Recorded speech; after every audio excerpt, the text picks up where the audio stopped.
بسم الله الرحمن الرحيم رب اشرح لي صدري ويسر لي امري واحلل عقدة من لساني يفقهوا قولي اللهم صل على سيدنا ومولانا محمد وعلى ال سيدنا ومولانا محمد.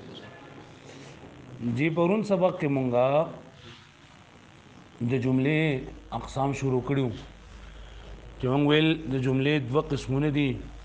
یو جمله فعلیه ده یو جمله اسمیه ده. د اوله نه جمله دا پیژنو چې جمله اسمیه هغه ته وایي چې دا غي اولنی جز اسم وي، دویم جز که فعل یو کوئی اسم دا څه ممکن نشته، او جمله فعلیه هغه ته چې اولنی جز فعل دویم جز به خامخا اسم دا خوشو. وز دلته کې خلک د علم المعانی کو خلک متدا نه بیانې چې دا جمله اسمیه ده که جمله فعلیه ده. او جمله علم المعانی کو خدا ګوره زموږ مقصد دا دی چې یو کلام د مقتضى الحال مطابق راوړل، نو په کم ځای کې به دا جمله فعلیه استعماله او په کم ځای کې به جمله اسمیه استعماله. نو جمله فعلیه چې استعمالیږي راغي د استعمال څو ځایونه دي؟ دوه. یو خدا چې د دې مسند د پاره مسند الیه ثابت د حدود ثابتې په مخصوص زمانه کې سره د اختصار نه، او دویم دا جمله فعلیه د څه فائدہ ورکوي؟ د استمرار تجددي فائدہ ورکوي. خو چې کله دوه خبرې موجودې یو چې قرائن موجود وي او دویم چې دا فعل ماضي نه وي بلکې څه وي مضارع. په دې باندې پوه شوئ؟ ها خاجي. او نن سبق کې جمله اسمیه خبره کوي چې جمله اسمیه چې دا نو دا د سره پر راځي. نو جمله اسمیه راځي صرف د دې لپاره چې د مسند الیه د لپاره د مسند ثابتول لپاره، یعنی مسند الیه لپاره صرف مسند چرنده ثابتې، صرف د مسند الیه لپاره لکه هغه خبره پکې نشته ده چې په زمانه مخصوص کې او سره د اختصار نه واښو نه منه. ها جمله اسمیه د سره لپاره استعمالېږي چې صرف پکې سي استعمال شي دا مسند الیه د مسند لپاره ثابتې، لکه ده العلم نافع، علم نفع ورکوم کړي. زید قائم،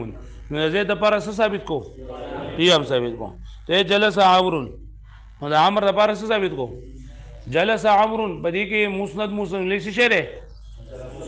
جلس مسند ده او عمرو مسند الیه ولې ده؟ اسم نه نه ځکه چې د دې اسناد څه ته وایي؟ نسبت ته وایي. اسناد څه ته وایي؟ نو د کوم څیز چې نسبت کیږي هغې ته څه وایي؟ مسند. او چاته چې نسبت کیږي ته څه وایي؟ دغه تعریف د مضاف مضاف الیه هم دی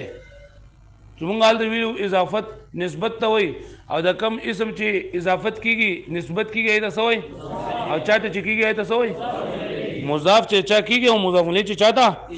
بیا په مسند او مسند الیه او په مضاف مضاف الیه کې فرق څه پاتې شو چې یو کې مسند په یو کې هم نسبت کیږي او بل کې هم نسبت کیږي. مسند مسند الیه په مرکب مفید کې وي او مضاف مضاف الیه په مرکب غیر مفید کې وي. مرکب غیر مفید دی غلام و زیدین، نو په دې کې د غلام نسبت شوی نه دی زید ته،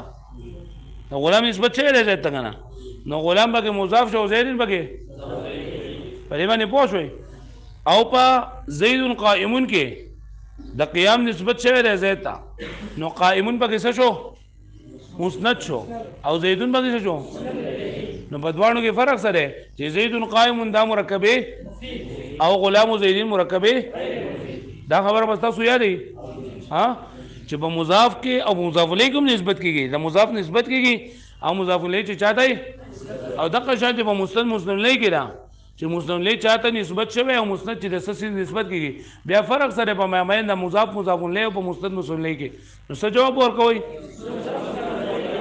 چې مضاف مضاف الیه دا وي د مرکبې غیر مفید کې او مسند الیه وي. نو دا جمله اسمیه د دې د راتلو دوه وجې دي. یو د څه لپاره جمله اسمیه راځي؟ چې د مسند الیه لپاره مسند ثابت دی. دویم نمبر کله کله د استمرار تجددي هم فایده ورکوي، کله کله د استمرار فایده هم ورکوي، لکه څنګه چې هلته دغه شان دلته کې دی. او دلته کې هم دوه خبرې دي، کله کله دا جمله اسمیه د استمرار فایده ورکوي، یو دا چې په دې کې قرائن موجود وي، او دویم دا چې په خبر کې فعل نه په خبر کې فعل لکه د جمله اسمیه اولنی جز کو اسم یې خامخا خو دویم جز اسم هم کېدی شي او فعل هم کېدی شي که نه لکه زیدون ضاربون اولنی جز سره دویم جز سره دواړه اسمونه زیدون هم اسم دی او ضاربون هم سره زیدون ضربه اولنی اسم دی دویم زیدون یضربو نو چې کله اولنی جز اسم او دویم جز فعل نو بیا د استمرار فایده نه ورکوي استمرار فایده به کله ورکوي اولنی جز اسم خو یې وي خو دویم جز به اسم وي په دې باندې پوه شوئ لکه پوه شو په دې باندې جی جی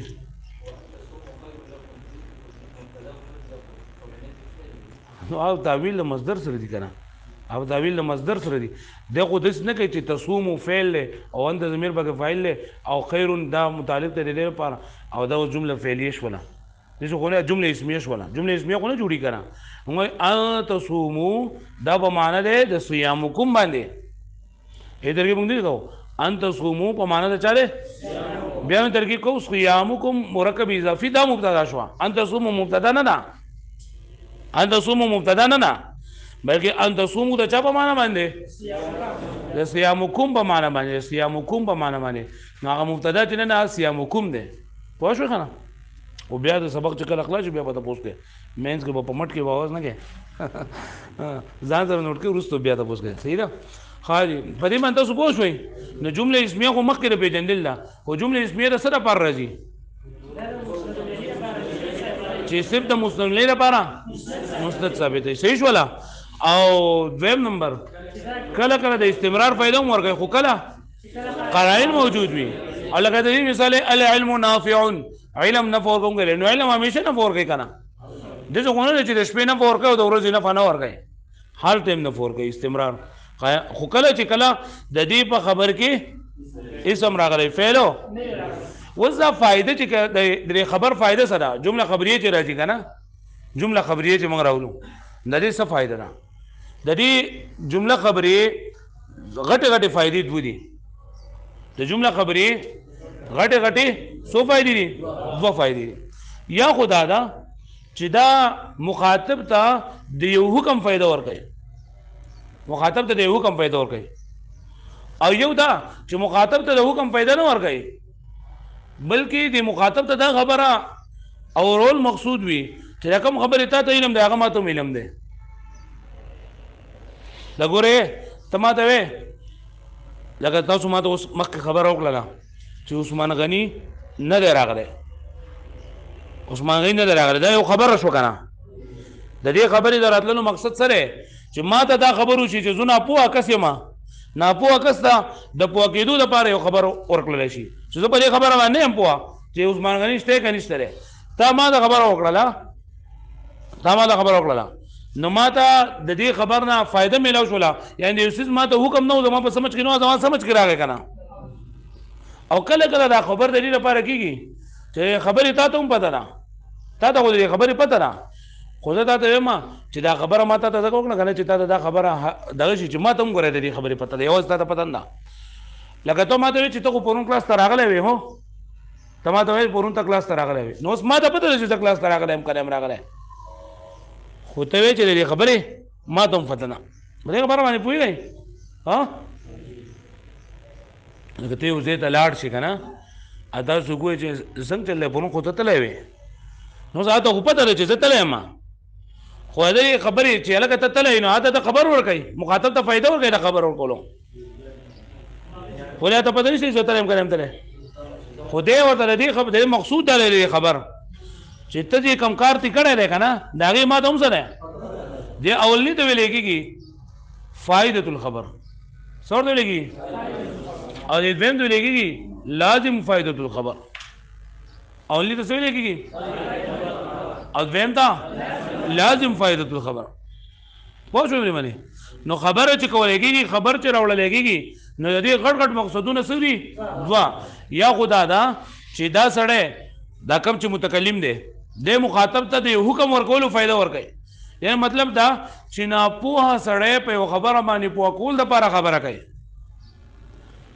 ناپوهه سړي ده د پوه کول دپاره خبره ورکوي یو حکم به لګي او دویم دا چې سړی په خپله باندې پوه دی خو هغه ته دا خبر ورکول د دې لپاره دي چې دا کومه خبرې تا ته پته ده د هغې ما ته هم اولني ته څه وایي فائدة الخبر او دویم ته حکم فائدة الخبر او حکم لازم فائدة الخبر په دې باندې پوه شوئ دا د خبر راوړلو غټې غټې وجې دي یعنې څوک چې هم خبر کوي د هغې دغه دوه وجې دي د نه علاوه نورې هم دي شپږ د نورو دپاره هم کلام راوړلی کېږي انشاءالله بیا وایي دغه ته وګورئ دغه ځای پورې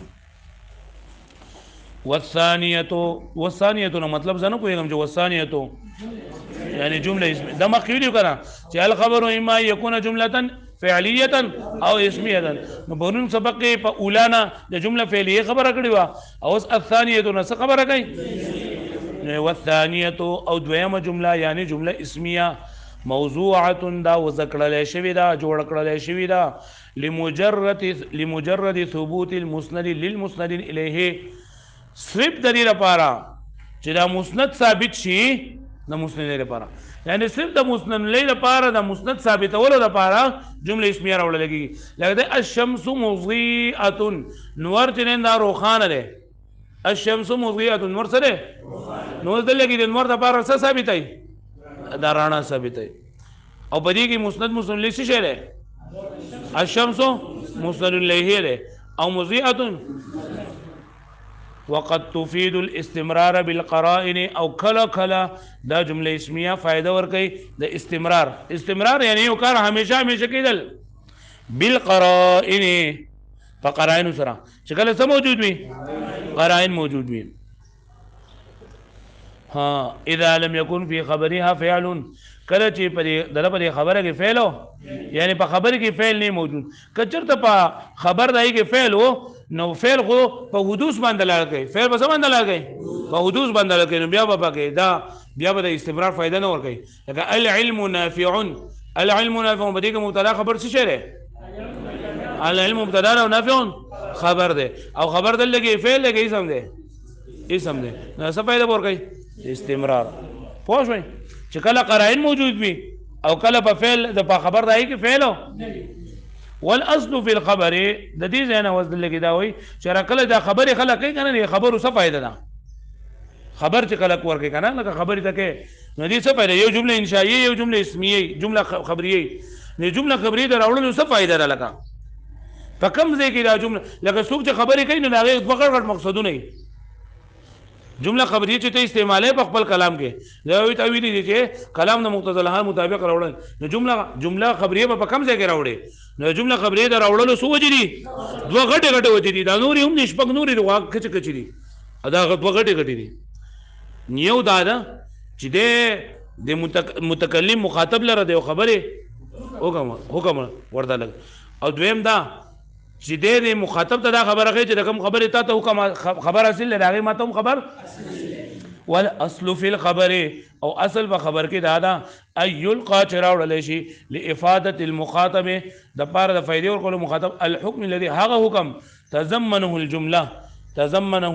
چې هغه متضمن وي راګیر کړی وي هغې لره جمله کما فی قولنا حضر الامیر لکه زموږ د قول کې چې موږ امیر صاحب